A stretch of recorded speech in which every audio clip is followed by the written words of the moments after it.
Good morning, everyone. Welcome to the Foreign Correspondents Club of Japan here in Marunouchi. I'm Anthony Rowley, a former president of the club, and I'll be acting as moderator today. And welcome to the latest of these, what we call our deep dive events, in which we, as you know, we ask eminent panelists to offer their expert views on topics of current interest. And for the sake of simplicity, really, we've called today's event Japan, the Man in the Middle of US-China Economic Rivalry. That's really a kind of shorthand for some of the kind of geopolitical and economic developments that are now unfolding and which could fundamentally impact Japan's future. I'm going to briefly introduce our panelists, but I have to say at the outset that Dr. Kent Calder in Washington has unfortunately not made contact yet, so we're desperately hoping that he'll come on soon. But in the meantime, we're going to start the event and change the order of speaking slightly. So let me just say who the panelists are. We have Dr. Calder, as they say, who is interim dean at Johns Hopkins University, SAIS. We have on my left here Dr. Masahiro Kawai of the Graduate School of Public Policy in the University of Tokyo. Online in Tokyo, we have Dr. Ching Singh of the Graduate Research Institute for Policy Studies, or GRIPS, here in Tokyo. And in Seoul, joining us there is Dr. Eunjung Lim of the Kongju National University of Korea. So we'll get straight into the presentations as we have 3 and I hope 4 speakers later today. We'll take as many questions as we can, both from the floor and online after the presentation. Let me remind you all, please, those that are here, if you have a mobile phone, please switch it off. And as a courtesy to the guests. So I won't introduce Dr. Calder now, since he's not here. What I will do is introduce Dr. Masahiro Kawai, who of the School of Public Policy, University of Tokyo, and Representative Director and Director General, Economic Research Institute for Northeast Asia, ERINA. Dr. Kawai began his professional career as a research fellow at the Brookings Institution. He then taught as an associate professor in the Department of Political Economy of Johns Hopkins University and as a professor of economics at the Institute of Social Science of the University of Tokyo. He also served as chief economist for the World Bank, East Asia and Pacific region, deputy vice minister for international affairs, and president of the Policy Research Institute of Japan's Ministry of Finance. And in addition to that, he's special advisor to he was special advisor to the Asian Development Bank and president in charge of regional economic cooperation and integration. And he was also dean and CEO of the Asian Development Bank Institute. All right, well, Dr. Kawai, if you would like to lead off with your presentation, please. Thank you. Okay, thank you very much, Anthony, for your kind introduction. I am very happy to be here to talk about Japan's approach to China in the era of US-China strategic competition. So my questions here are the following. What does US-China strategic competition imply for Japan? Can Japan explore possibilities of economic cooperation with China? And can Japan develop its own economic diplomacy that may be slightly different from that of the United States? These are the questions I want to explore in my talk. So first, Japan's position. Japan is, everybody knows, a security ally of the United States. So for Japan, the relationship with the United States is the most fundamental. There's no question about that. So if Japan is really forced to choose between the United States and China, Japan is going to choose the United States.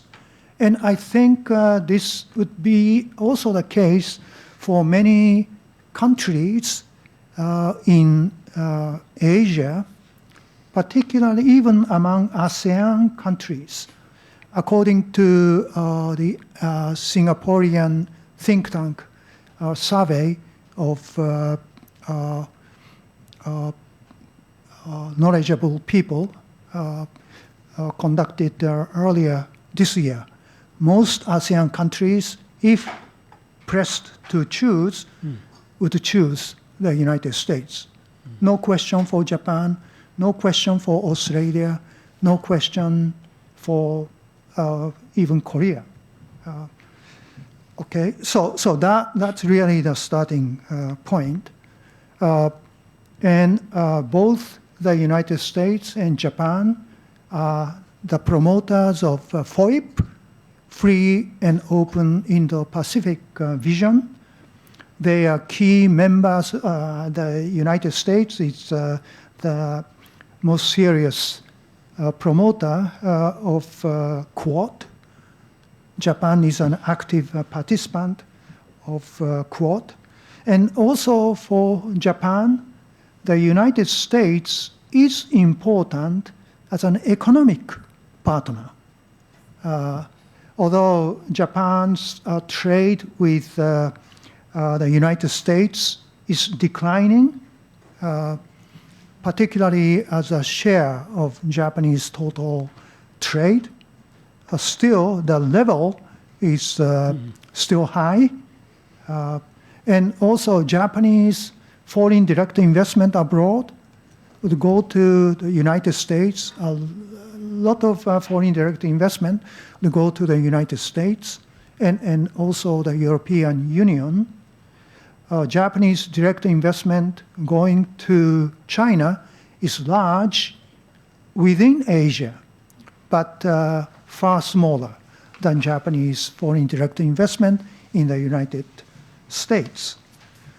So from the security and economic points of view, there's no question that the United States is the most important country. Having said that, for Japan to maintain its economic growth, it has to benefit economically from China and other emerging and developing economies in Asia, including ASEAN countries.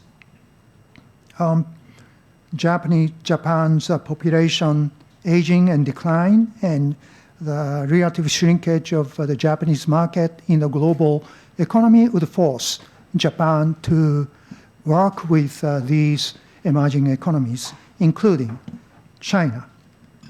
And Japan's economic interdependence with China has been rising, as everybody's economic relationship is vis-a-vis China. The trade share with China has been rising, and last year it went up under COVID-19. China recovered very quickly, and Japanese export expanded, and also Japanese imports.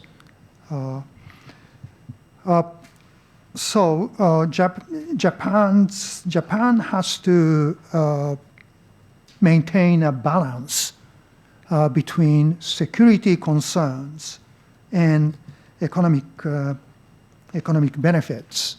Of course, there's a very serious issue of continued encroachment by Chinese vessels to Senkaku Islands, which is a serious issue, and South China Sea issue, which can affect Japanese trade because the South China Sea is a very important part of sea lanes of communication for Japanese businesses.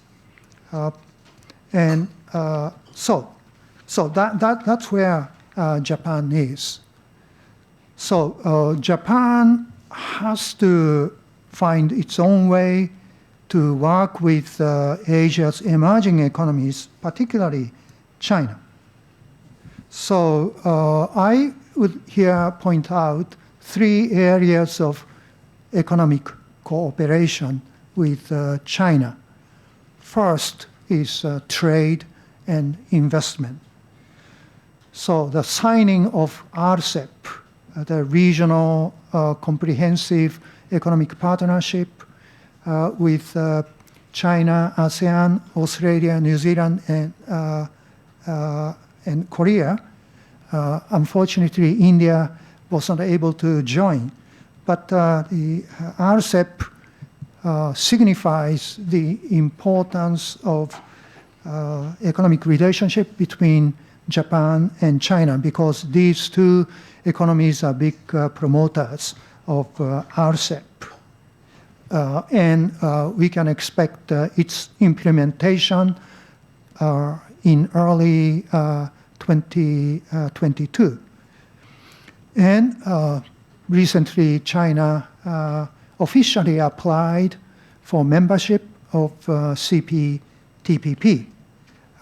And following that, Taiwan also did. So here,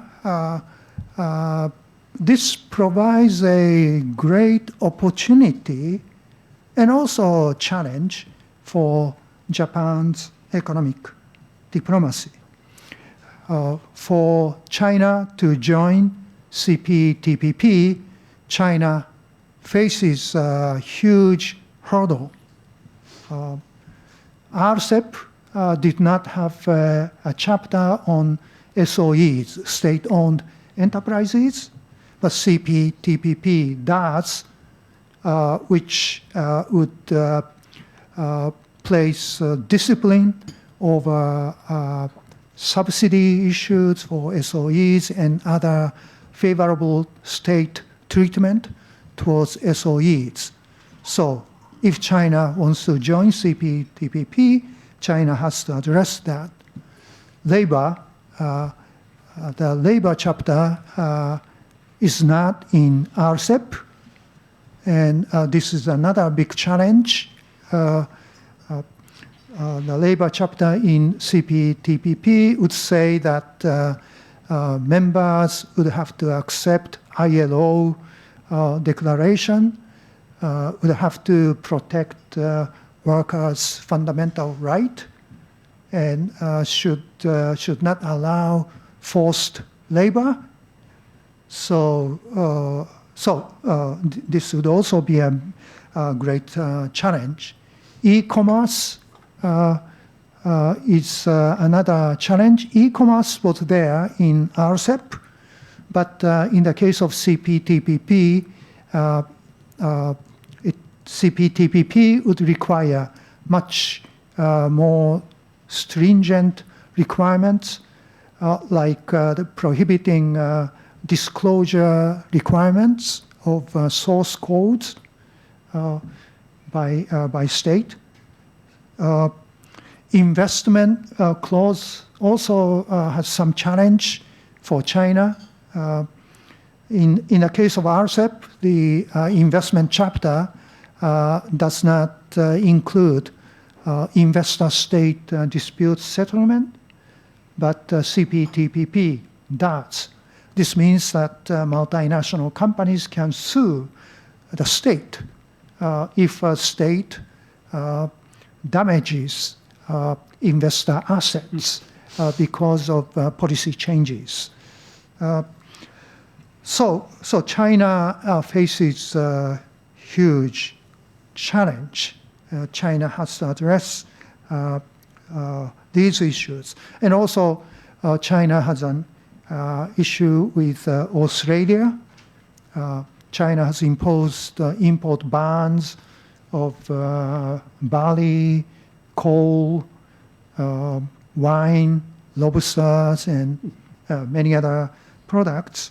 So China would have to lift those import bans. And also Canada and Mexico may be in a somewhat different position because they are signatory countries of USMCA, a new NAFTA, because of the inclusion of the non-market economy provision in the USMCA, the United States may exercise some influence over negotiation process if negotiation takes place through Canada and Mexico.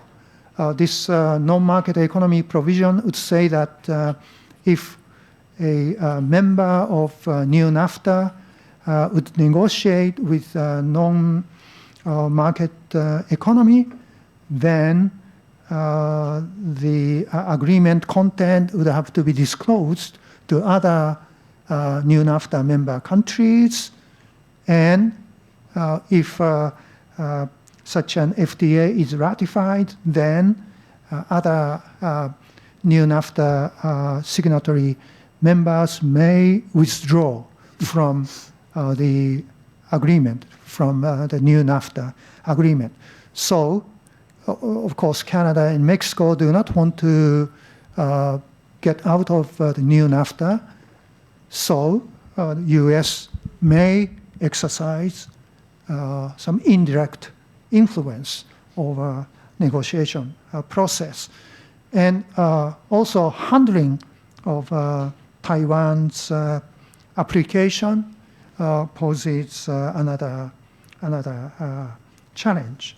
So Japan's position should be not to say no to China, but to hold consultations before starting formal negotiation process to understand China's intention, whether China really wants to go through the needed reforms so that China can accept those important provisions in cptpp. China apparently did not hold very close consultation processes with many cptpp members. According to the membership application agreement, potential a country which is interested in joining cptpp should hold consultation processes, consultation meetings with all cptpp members, which China apparently seems not to have done. So China would have to do it with Canada, Mexico, Australia, Japan, and other countries. And so Japan should encourage China to change, to reform, which is what Japan and the international community want. Now, the second issue on infrastructure investment, I'll be done in a few minutes. Infrastructure investment, Japan has been promoting quality infrastructure investment. And in 2018, Japan and China agreed on joint projects in third countries under the 4 principles of transparency, openness, economic feasibility, and debt sustainability. And China agreed to that. Now, joint projects have not made much progress, but the important point is that China did agree with the 4 principles. And early in 2019, Xi Jinping in the second Belt and Road Initiative Forum talked about the importance of high-quality BRI.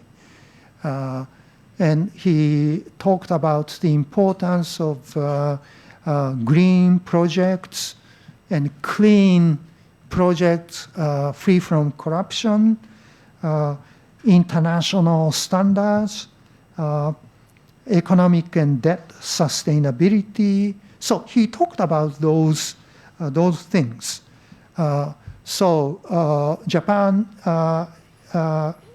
should be in the position to see whether those words have been translated into actual implementation in the BRI.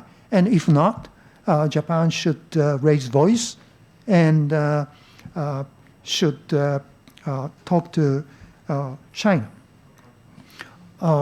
My third point is financial cooperation. Here, we don't have much issue because there are bilateral interests between Japan and China to work on financial cooperation, like investing with each other for bond market, equity market, further opening up of Chinese financial market for Japanese investors.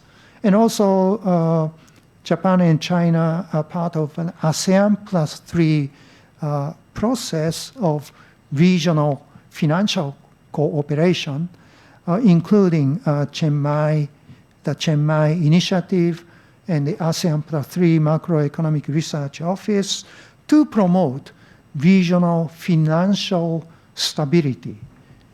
So here, in the area of regional financial cooperation, even at the worst time between China and Japan in 2012 and 13, their activity was maintained.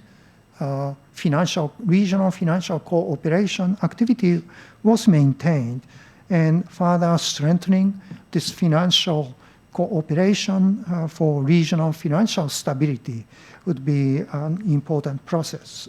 So why don't I just stop here? Okay. Thank you fine. very much. Thank you very much. Some interesting points indeed. Okay, we'll turn to Dr. Yuqing Xing, who is a Professor of Economics and Director of Asian Economic Policy at the National Graduate Institute for Policy Studies in Tokyo. He was Professor and Director of International Development Program at the International University of Japan. Dr. Xing has been a visiting senior research fellow of East Asian Institute at the National Institute of Singapore, a visiting research fellow at the Bank of Finland, a sabbatical fellow at of the World Institute for Development Economics Research in Helsinki, and a visiting professor at the Institute for Advanced Studies, both at the United Nations University, and also a visiting research fellow of the Research Center of China Galaxy Securities Company in Beijing. So, Dr. Xing, if you would pick up the theme at this point, please.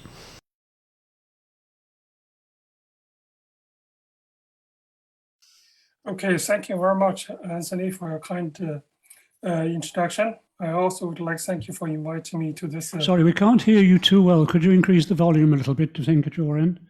Okay, okay. Can you hear me? That's better. Okay, let me change. I think my volume. Now can you hear me? I think so. Okay, yeah.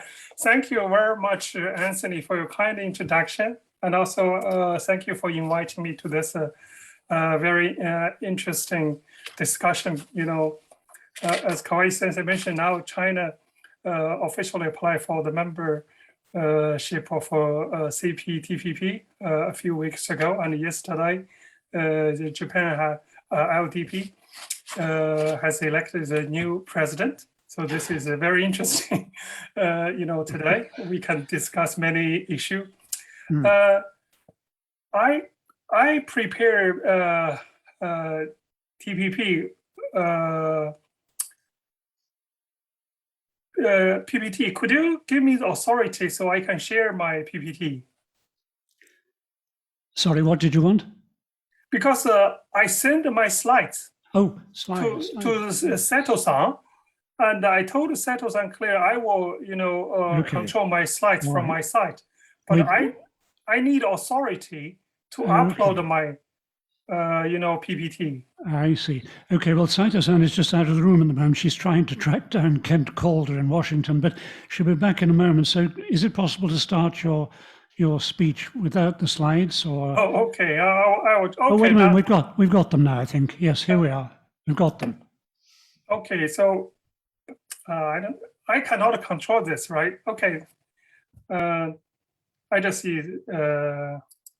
I cannot control. Okay, that's fine. Ah, Well, my talk will focus on China-US economic rivalry and Japan's option. I think before I discuss Japan's option, I'd like to talk about the so-called US-China economic rivalry. Could you go Yes. to next slide? next slide. Sugino slide on it. I think the current situation between China and US is not economic rivalry. I think it's kind of economic confrontation. Could you go to, Confrontation. yeah, could you go to next slide? We know rivalry or competition is good. Competition can improve efficiency and productivity. International trade is a result of global competition. But now let's look at what China and the US have been doing. Number one, the two countries have been engaging a trade war for more than 2 years. So trade war is not competition. So that is kind of confrontation. So in March 2018, the Trump administration launched the trade war against China. Of course, the US government, has its own arguments. Basically, the Trump administration argued that trade between China and the US is unfair. There is no reciprocity. And the Chinese government has engaged in so-called forced technology transfer and IP theft. And the Chinese state-owned enterprise have been receiving preferential treatment and subsidized, which definitely distort, the fair competition. While, in the 301 report prepared by former trade representative Robert Lighthizer, there are many evidence. I don't want, argue about,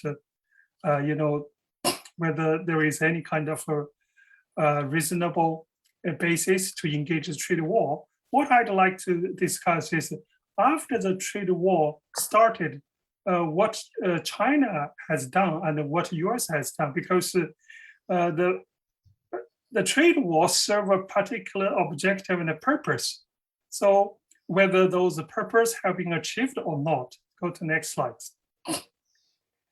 So what China has done. So number one, China cut tariff 4 times. So here, just to show you the 4 times tariff cut by the Chinese government. In May 2018, China cut tariff for close to 1,500 products. Specifically, the tariff on foreign automobile was cut from 25% to 15%. That is very significant. And the tariff on the automobile parts was slashed from 8 to 25% to 6% flat rate. So in September 2018, Chinese government announced a second round of tariff cut. In December 2018, another round of tariff cut. So in December 2019, another. So those tariff cuts simply, reduce all the barrier to foreign goods, including American goods. That basically means China has moved towards so-called a fair trade or try to achieve reciprocity. Go to the next page. Then in March 2019, the Chinese government passed the foreign investment law. This actually is a very comprehensive, investment law governing foreign companies' operation in China. So this law addressed particularly the U.S. concern about IP theft, false technology transfer, as well as special treatment to Chinese firms. This basically can be considered as a comprehensive reply to the demand of the U.S. In particular, the law specify that Chinese, joint venture partner, that means if Chinese company partner with a foreign company, they should not, they should not steal foreign companies' IP, and they should not use any means to force their foreign partner to transfer technology. And the law also clearly prohibits government officials from various levels to force a foreign investor transfer their technology. And the law even make this as kind of criminal activity. Go to next slide. Another significant progress is the phase 1 trade deal. I don't know how many people, U.S. government official or scholar or economists in U.S. Have read this phase 1 deal. I read this many times. Why? This is the most significant concession of the Chinese government to the U.S. demand. So even like Paul Krugman, he published an article criticized, said, the U.S. lost trade war completely. I disagree completely. Of course, many economists talk about who shares the burden of tariff. Yet the burden of tariff, that is the cost of a trade war. So what we should think whether the objective of the trade war have been achieved or not. So if you look at the detail of this article, it's full of what China should do.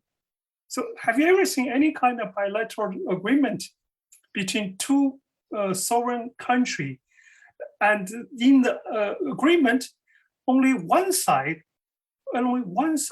has all the obligation. There is no obligation from the other side. So all the texts, China should do this, China should do that. Well, the Chinese government agreed. All the requests. So if you look at the detail, all those kind of, China should do basically meet the US demand. So here I just highlight something. For example, China agreed to increase the purchase of American goods and service by 200 billion, by the end of 2020. That is compared with China's imports in 2017. So if this target could be achieved, that basically means China would import up to 400 billion US goods and services. So the US and the China trade deficit would disappear easily. Another important point is, the Chinese government agreed to recognize US safety standard on dairy products, pork, beef, poultry, and processed meat. Usually, like a non-tariff barrier in terms of safety standard are the major form of trade barrier for those kind of goods. But now Chinese government agree unilaterally the US standard. Usually it's like maybe China requests US to recognize Chinese standard, but in this case, no. As long as the American government approve the safety of dairy products, pork, beef, poultry, and processed, it's okay. China will, give a green light to all the products. Think about this. Both China and the US are members of WTO, but China provides such special treatment to American products. Some people argue this actually violate the most favorite nation treatment to other member countries is unfair, but still China agree. And also, there are many articles related with extending protection of intellectual property right. In particular, that is protection related to pharmaceutical products. And in the case of application process, if there's some delay, Chinese government would agree extend the protection period. So those are the significant progress since the trade war started. So that's why I said, if we think what China has done, that basically means, if we can see not all the objectives of the trade war have been achieved, but at least most of objectives have been achieved. And Chinese government has been changing, has, agreed to move to so-called fair trade and provide reciprocity and strengthen protection of intellectual property right and try to level the playing field for both Chinese company and American company. Go to next. Then let's see what US has done. Before Biden was elected as a president, many observers expect the trade war would be over, the US would lift the tariff on the Chinese good. Nothing happened. That is, the US continue impose all the tariff on Chinese products. So nothing changed. And even worse, now we see the trade war have evolved into a more dangerous technology war, or we say like a technology decoupling. Now more and more Chinese company, university, research institute have been listed in the entity list. Basically means once a Chinese company are on the list, it would be impossible for them to purchase American technologies. Think about what happened in the last 3 decades. Goods and trade have been dominated by global value chain. So American companies specialize on research development, core technology. Chinese companies specialize on manufacturing and assembly. This is the new international division through what? Through a competition that improves the welfare of the whole global economy. But suddenly US, stop, provide core technology which Chinese company desperately needed. Then this definitely disrupt the supply chain of Chinese company, in particular all the company on the entity list. For Huawei, I think is a very typical case. Now Huawei cannot purchase any American technology, but even worse, no company in this world are allowed to use American technology to manufacture or supply parts components to Huawei. I think this kind of restriction has gone too far. Why? Because it's reasonable that the US government does not want to use Huawei's equipment because of national security concern. Well, it's kind of reasonable speculation. There might be backdoor, blah, blah, like this, right? But what's wrong with like Chinese people use Huawei equipment, which made with some of American technology? I don't understand when like a Chinese consumer use Huawei phone, inside the phone, they're American company's chipset. Of course, is the phone runs on Android operating system. How that would threaten or endanger American national security? So if we think about what's going on in the last 2 years between the two countries, I do not call this economic rivalry or competition. The US, people always say, okay, it's competition. I think this is called confrontation. Here, I mentioned Made in China 2020. Made in China 2020 is considered one of the excuses that the US launched the trade war. And the Trump administration claimed that Made in China 2025 is a planned economic aggression to the US and the world economy. Think about this. Now, Chinese high-tech company can no longer rely on American technology or purchase American technology. So Made in China 2025 basically wants Chinese company, in particular high-tech company, to be independent on the core technology in the major, major industry. So if you think about what happened today, I think the current consequence of trade war is a clear evident that Made in China 2025 is a smart and forward-looking strategy. So even Chinese government has no longer talk about this, but the so-called dual circulation. One of the is the internal circulation policy has been adopted by the Chinese government. Will follow this Made in China 2025. Why? Because what else could a Chinese company do if they need the core technology, but they could not purchase or import from foreign countries. So the only way is they will develop their own core technology to be independent of the US companies. Okay, next. So given the situation, I think Japan should consider how to cooperate with China and the US. I focus on economic issue, but I fully understand that US is the most important ally of Japan, and Japan-US alliance is a cornerstone of Japan's national security. But I do not think national security interests and economic interests are always overlapped with each other. Therefore, I think Japanese policymaker and politician should strategically and draw a line, clear line between national security and economic interest. This number one. Number two, I think China is important for Japan.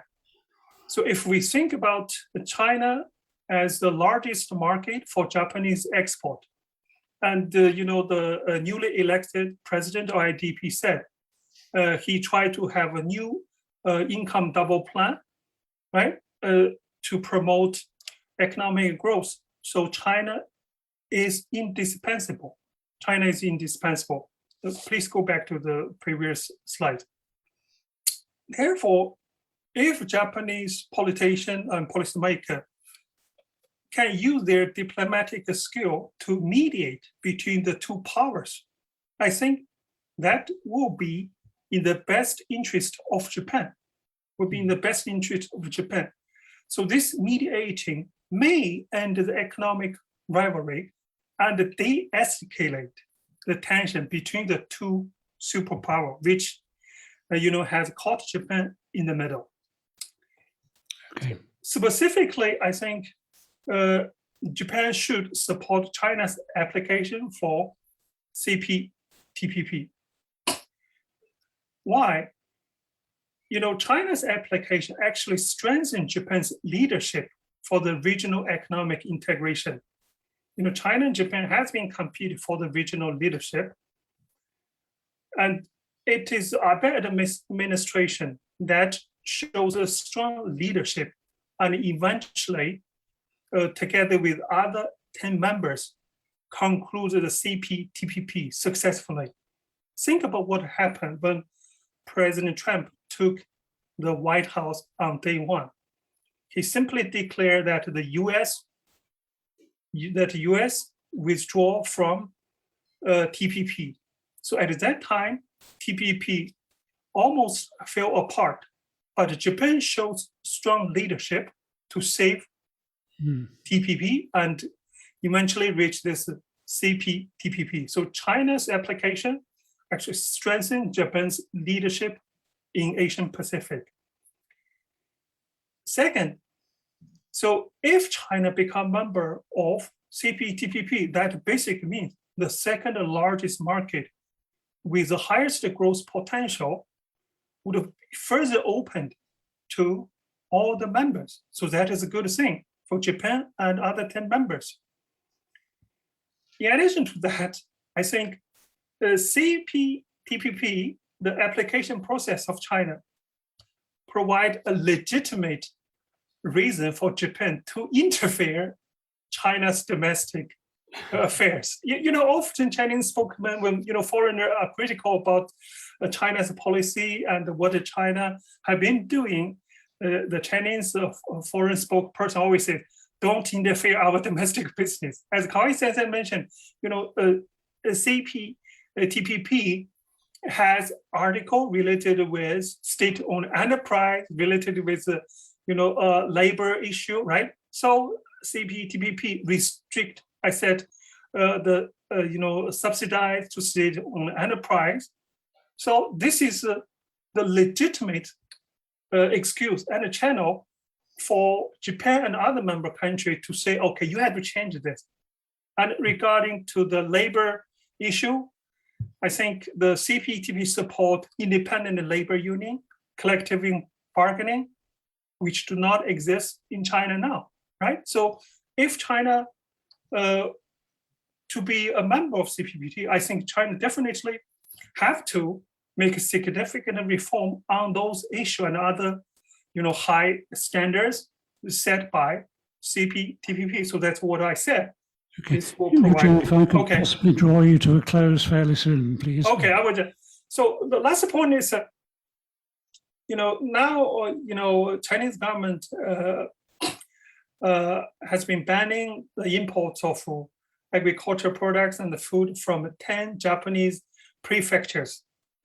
I think in 2018, when former Prime Minister Abe visited China, had a summit with President Xi, Abe personally requested Chinese government to abolish all the ban, but still all the restrictions are imposed. So this will give a leverage for Japan to ask the Chinese government abolish all the ban.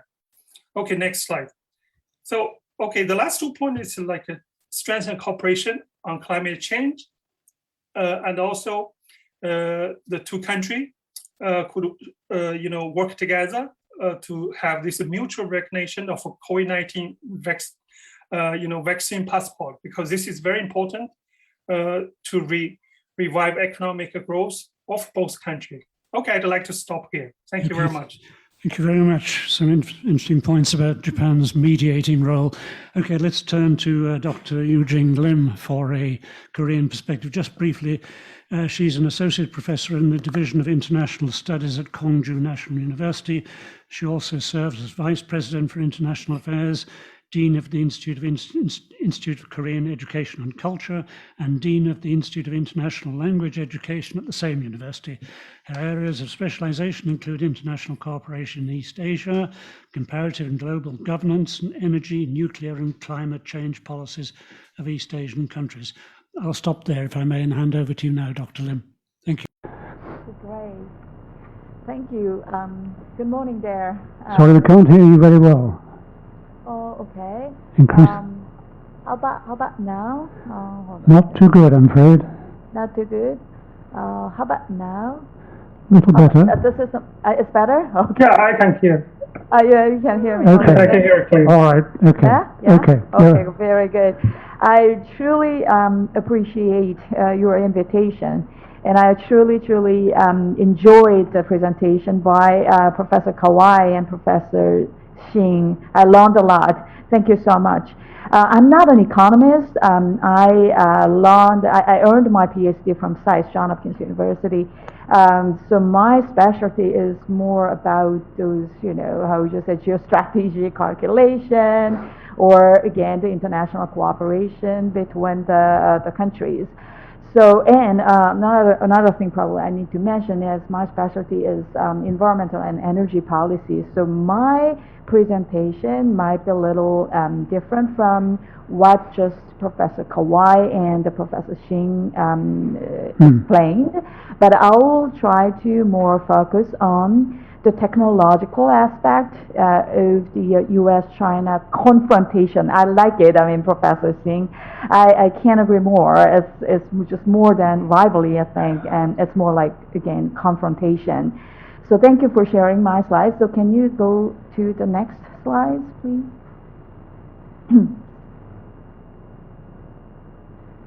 Yes. Yeah, this was the questions you gave, again, the FCCJ. So please, next slide. Yeah, now, already Professor Kawai and Professor Xing, I think they also mentioned this, but China is now the number one.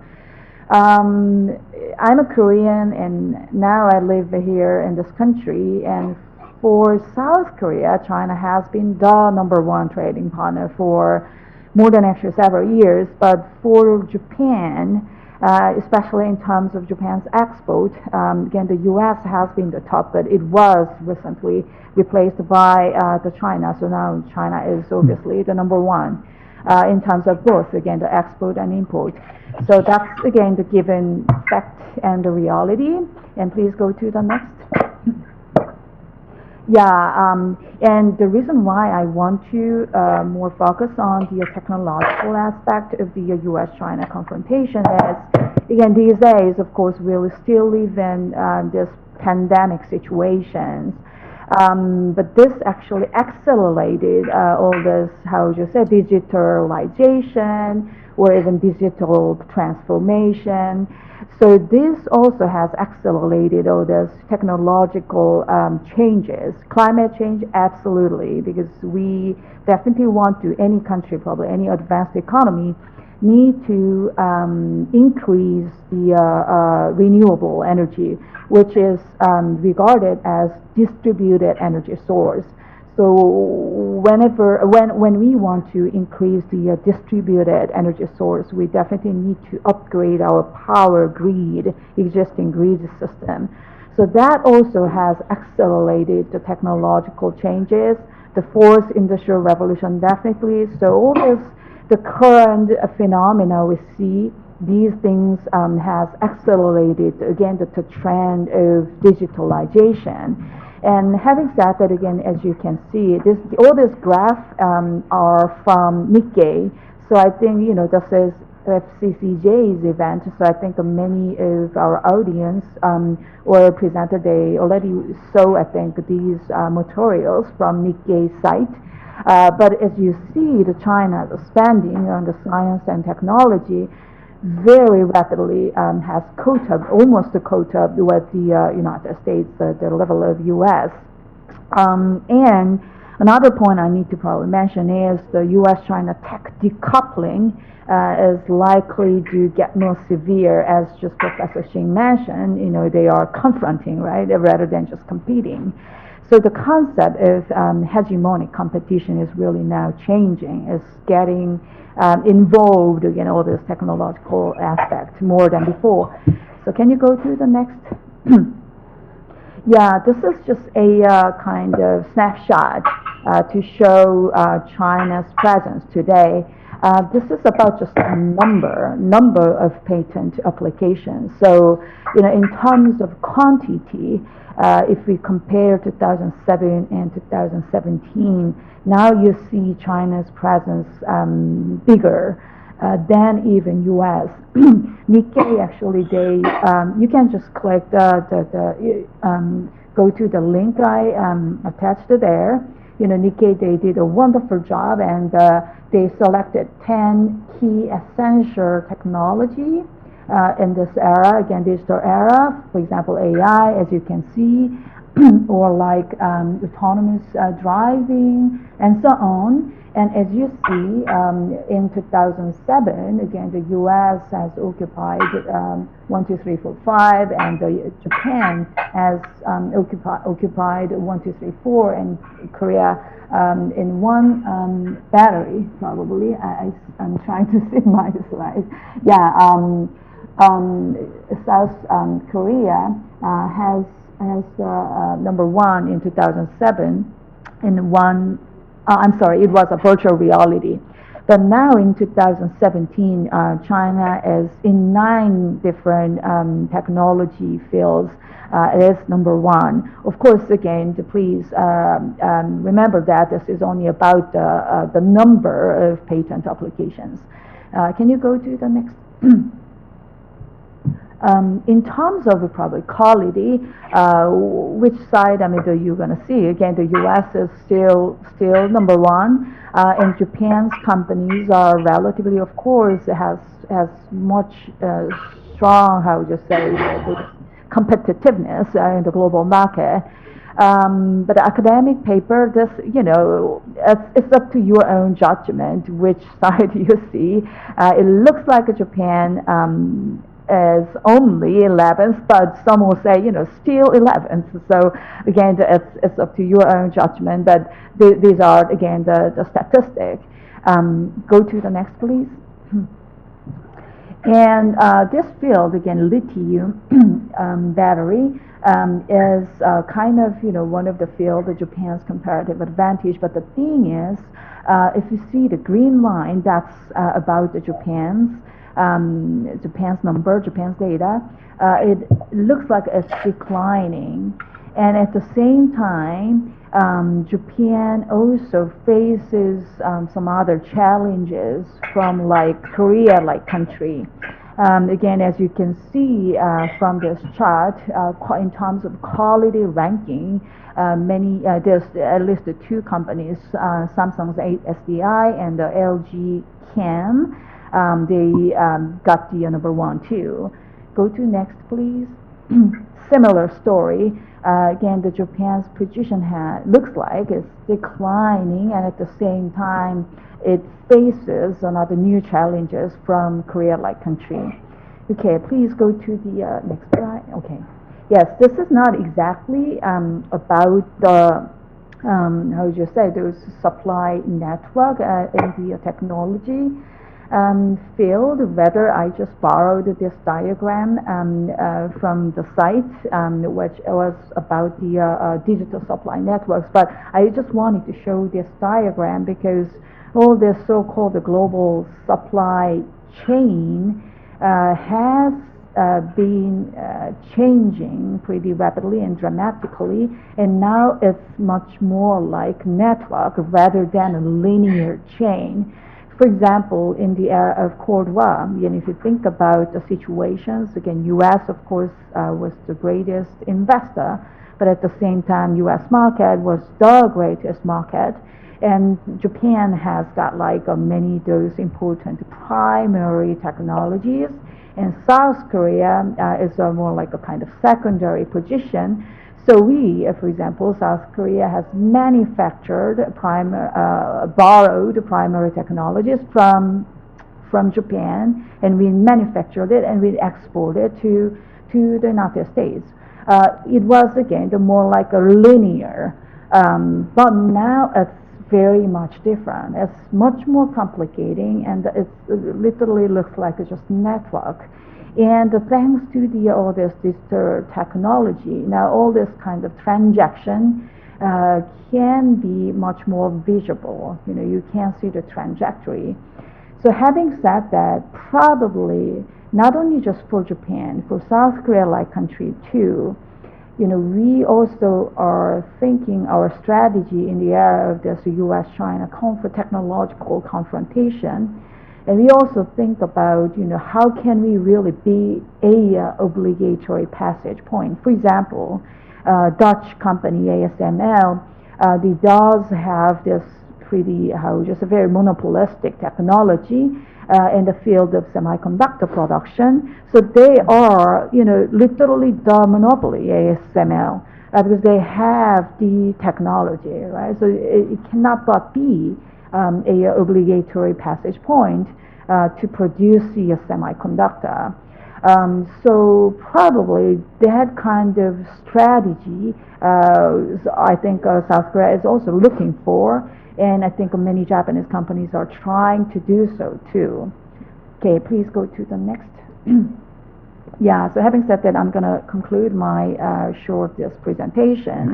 Okay. Again, having essential technology is again the crucial in this changed era and in this changed global supply networks.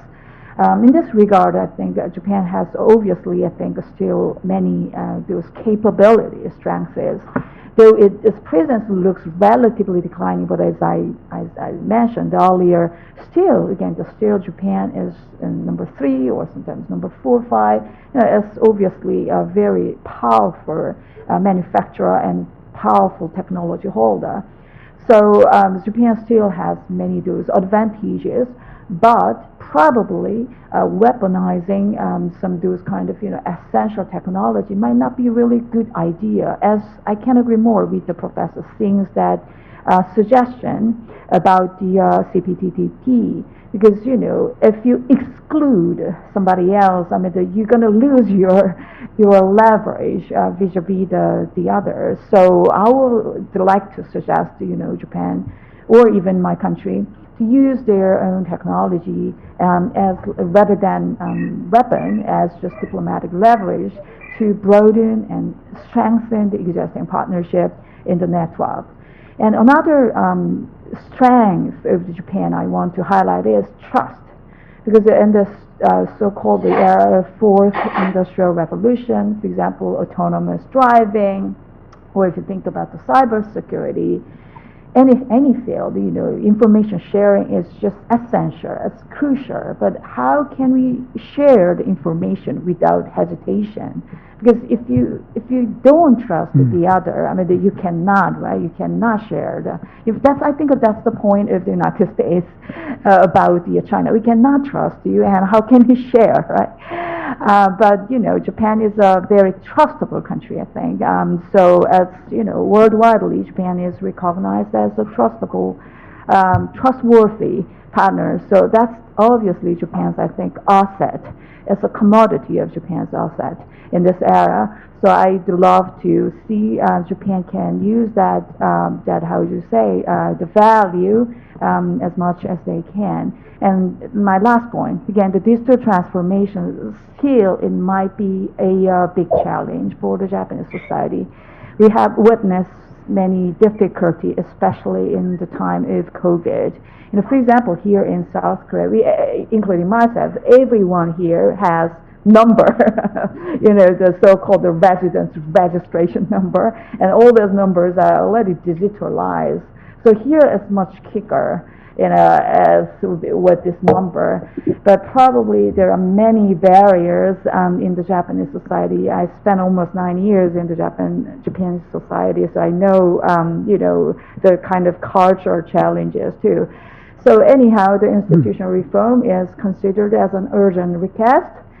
So I hope, new Prime Minister, Mr. Probably Kishida, can do a wonderful job. Okay, thank you. Thank you for your attention. Okay. Thank you very much indeed. Okay, before we turn to questions, let me just apologize again for the non-appearance of Professor Kent Calder this morning. We have been trying to contact him by telephone and by email, and we haven't had any success. I just hope that nothing untoward has happened, but again, apologies. Before we turn to questions, very quickly, could I just ask Professor Kawai, taking up a point that Ching Singh made, that Professor Kawai, you said that Japan has to maintain a difficult balance between security concerns and its economic interests. And Dr. Xing suggested that Japan should draw a line between those two. So how feasible is it for Japan to draw a line between its security concerns and its economic interests? And I can't resist to asking you, given the new government, we're about to have a new Prime Minister in Mr. Kishida, what changes, if any, do you expect in Japan's policy as a result of that? Thank you. Okay, thank you very much. Today, it's going to be very difficult to draw a clear line between security and economic issues. Economic benefits cannot be gained without security. And perhaps countries which benefit each other economically may lead to greater security between the two countries. That's what economists tend to believe. So security and economic benefits hopefully can have positive interactions. Now, Mr. Kishida was once the foreign affairs minister and also defense minister. So he knows diplomacy and security issues. So I think he wants to maintain this balance between security concerns and economic benefits. So of course, Japan's interest is in avoiding very serious confrontation between the United States and China. And looks like Mr. Biden does not want to have very serious confrontation, according to his recent remarks. He does not want to see a new Cold War. And he wants to work with China on some common global issues like climate change and COVID, and perhaps others like anti-terrorism. So I think the environment is going to be a bit different from the Trump era. At the time of Trump, we never knew where the confrontation was going to stop. Now, somehow, the U.S.-China relationship is now being managed under Mr. Biden and his administration. Although we have yet to be careful because of the mishandling of Afghanistan, exit of U.S. troops from Afghanistan, and the relationship with France on AUKUS issues. So diplomacy and defense issues on the part of the United States, we need to see more stable kind of policy. But generally speaking, I think the trend is more favorable to the Japanese kind of position, where security is very essential, but at the same time, working with China on economic issues is going to be feasible.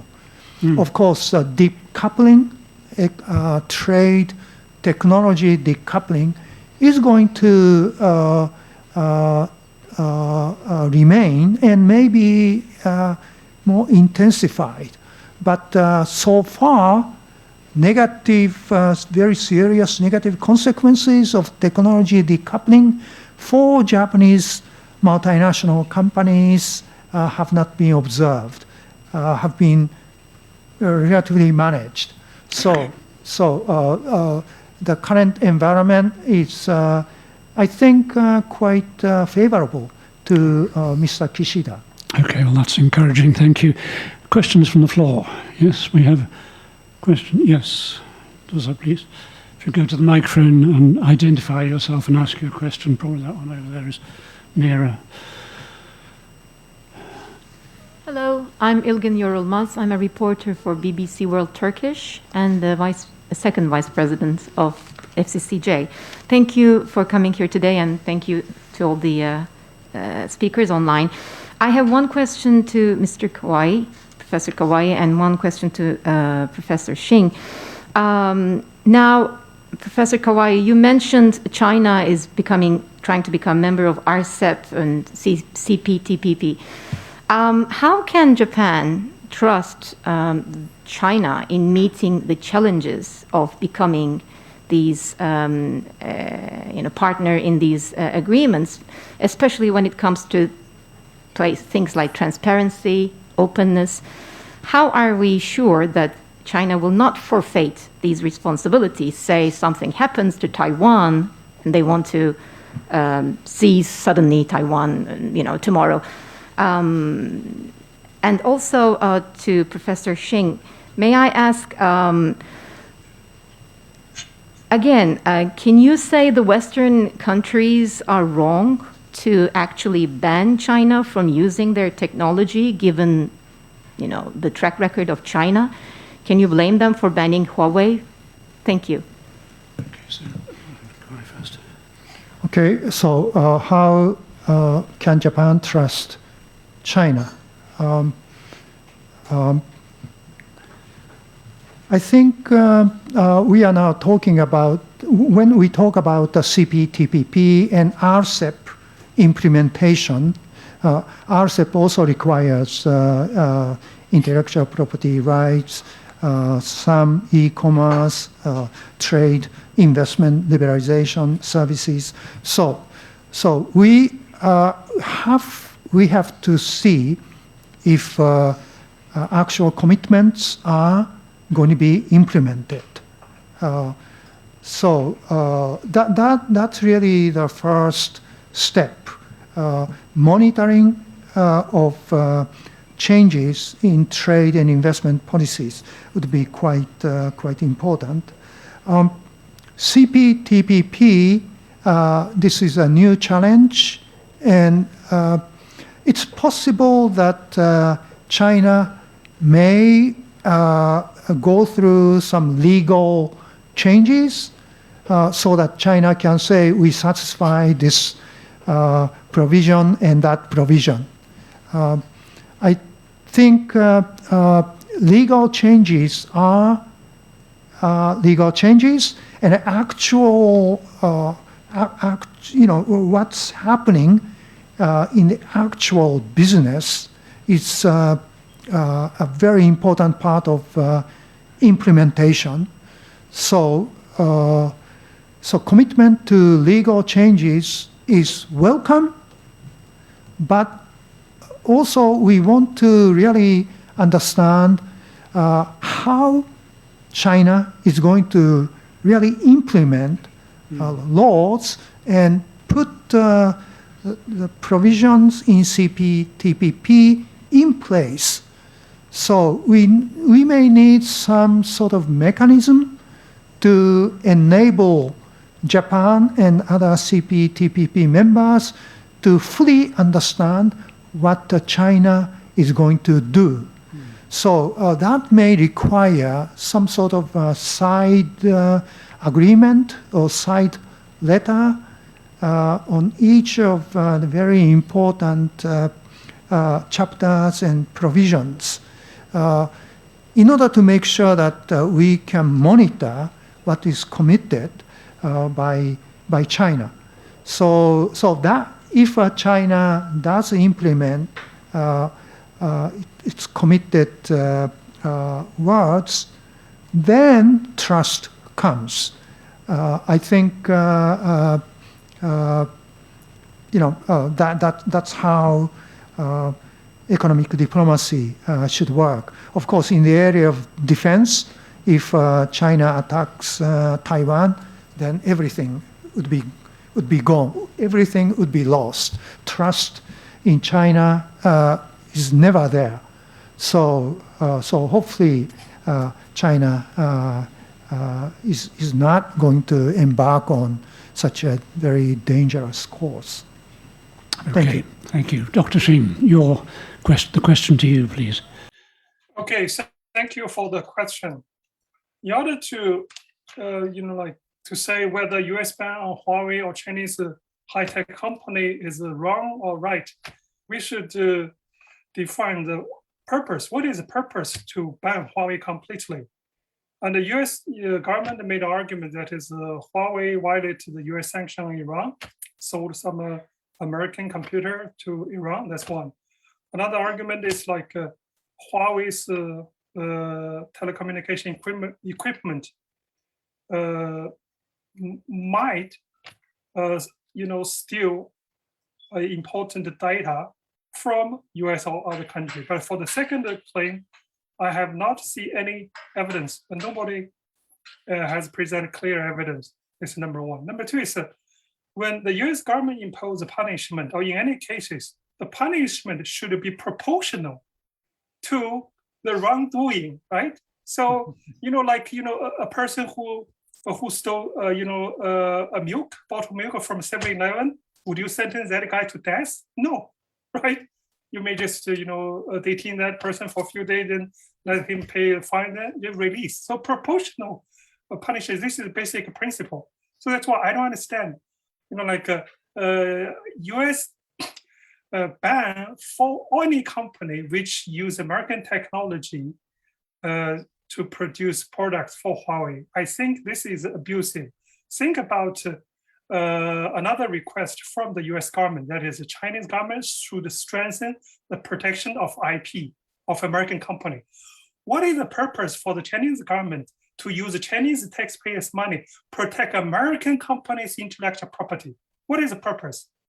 So if Chinese government use Chinese taxpayers' money to protect American IP by Chinese company and Chinese people cannot use, why would the Chinese government to do that?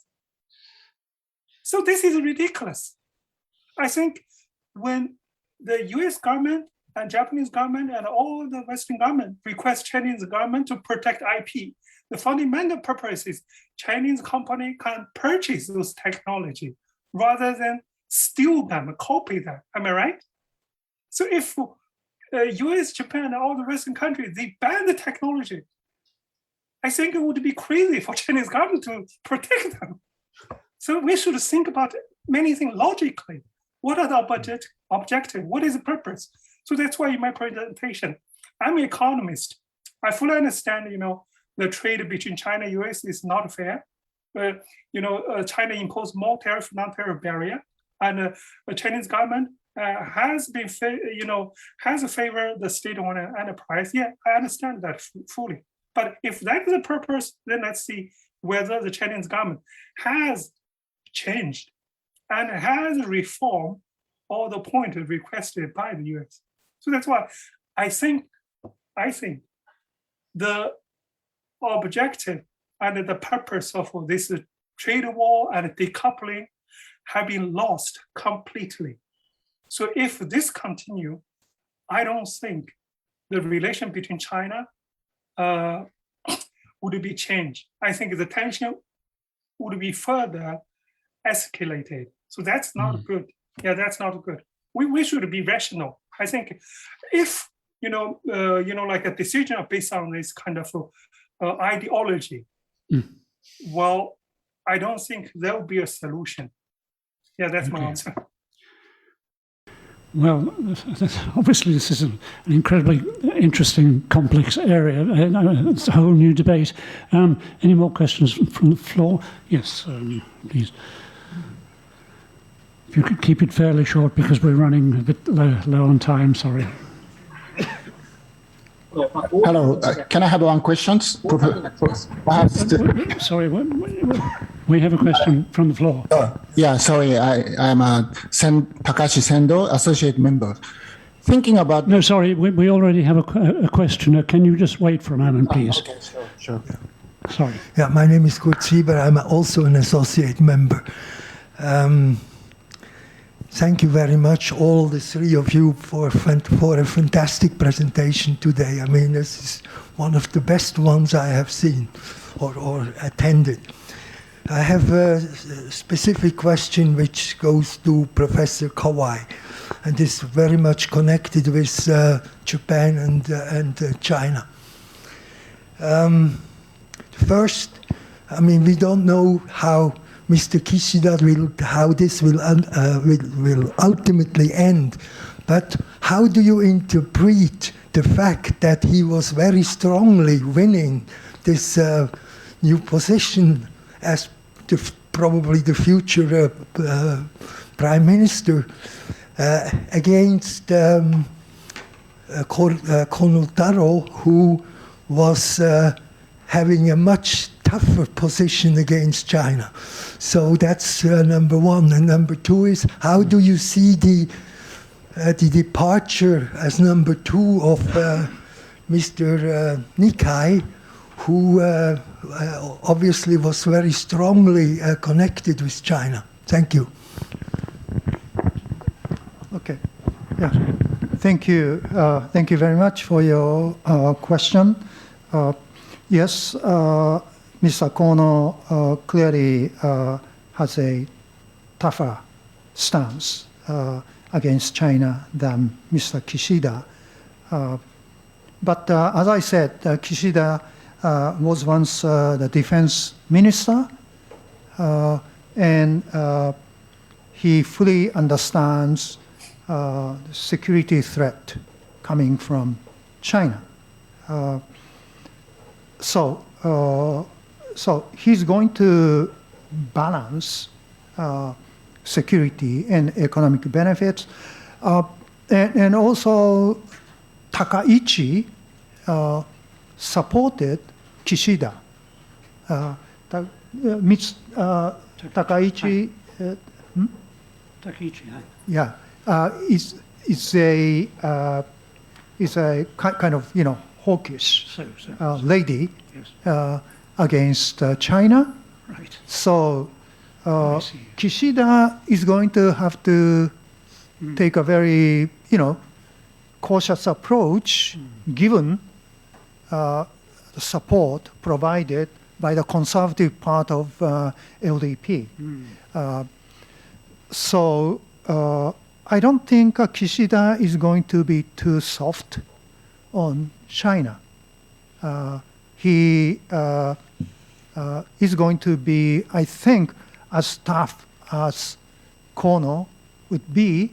And as you rightly said, Nikkei is gone, will be gone, and that may be negative for economic cooperation side, but we know that for the Japanese economy, working with China on economic issues is very, very important, and Kishida understands that. So I think he's going to take a very balanced approach towards China without being too pro-China and too tough against China. And I think he's going to be careful about visiting Yasukuni Shrine. So I believe he's going to manage well China relationship. Okay, thank you. We are against time, but there was, one questioner had already begun to ask a question. We've got time to take your question very briefly. Can you put your question again, please? The associate member who wanted to ask a question. It's finished? Okay. I see. Okay, well, we have actually passed our time. Again, a final apology that we only offered you 3 speakers instead of 4, but I hope we made up in quality what we, the deficit we had in quantity. I'm sure we did, actually. I think it's been a very interesting discussion. Obviously, we could talk a lot longer, and we indeed should perhaps have a second session at some point on this. But let me, meantime, thank the speakers. Let me thank Professor Kawai, let me thank Dr. Ching Singh, let me thank Dr. Eunjung Lin. Thank you very much indeed. And it's our custom to offer a 1-year honorary membership certificate to our guest speakers. So, Professor Kawai, there's your honorary membership. And the others, Dr. Lim and Dr. Xing, you will be receiving your 1-year honorary memberships in due course. Well, thank you very much again for your contributions. Thank you. Thank you very much.